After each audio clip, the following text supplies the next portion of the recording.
শুভ সকাল বন্ধুরা, আজ আমরা এসে গেছি আরও একটি নতুন ভিডিও নিয়ে। আজ আমরা জেনে নেব লাল শাক বা লাল নোটে শাক কীভাবে চাষ করতে হয়। এই যেমনটি দেখতে পাচ্ছেন এখানে লাল নোটে অনেক জায়গায় এটাকে কঙ্কা নোটেও বলে, অনেক জায়গায় নানান জাতের রঙের নাম হয়। এর ডান্ডি থেকে শুরু করে পাতা প্রত্যেকটা লাল হয়, আর এটা রান্নার পরেও লাল লাল দেখতে লাগে, আর এটা খেতেও খুব সুস্বাদু। লাল নোটে সাধারণত একটি লাভজনক চাষ। এতে কিন্তু এই শীতকালের আগে থেকে শুরু করে বুনলে আমাদের একবার হয়ে গেছে, আর একবার দ্বিতীয়বার বোনা হয়েছে। তার ফল এটা শীতকালের আগে থাকতে বুনলে মোটামুটি অক্টোবরের দিকে বুনলে এটা ফলন খুব ভালো পাওয়া যায়। এটা সাধারণত শীতেতেই বেশি প্রাধান্য পায়। এই দেখতে পাচ্ছেন কত সুন্দর এখানে লাল নোটের গাছ হয়েছে।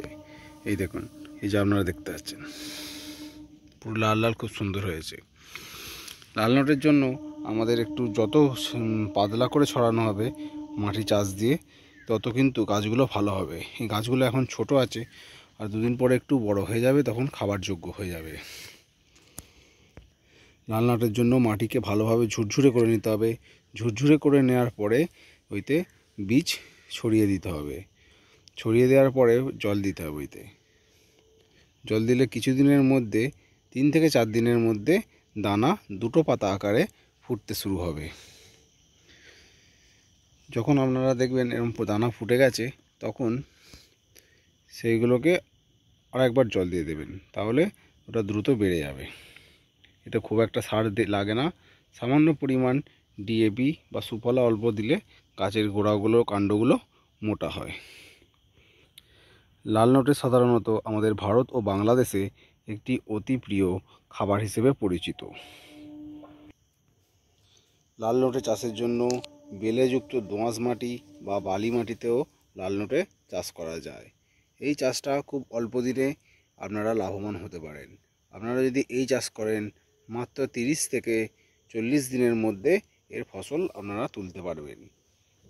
আর এর দামও বাজারে মোটামুটি একটা স্ট্যান্ডার্ড সবসময় ভালোই যায়। এই শাকের চাহিদা অনেক আছে বাজারে। এই শাক নানানভাবে রান্না করা যেতে পারে।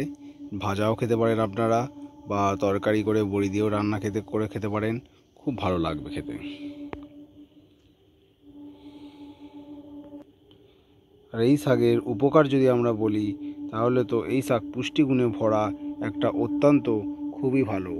এই শাকে আয়রনের মাত্রা বেশি থাকায় আমাদের রক্তে আয়রনের যোগান দেয় এই শাকে ফাইবারের পরিমাণ বেশি থাকায় আমাদের পেটের নানা রকম প্রক্রিয়া বা হজমে সাহায্য করে। তাই আপনাদের বলি, মাত্র 1 ঘন্টা চাষ করুন আর নিজের সব সবজি নিজে করে খান। গ্রাম বাংলার কৃষি অন্নতে আপনাদের সকলকে স্বাগতম। ধন্যবাদ।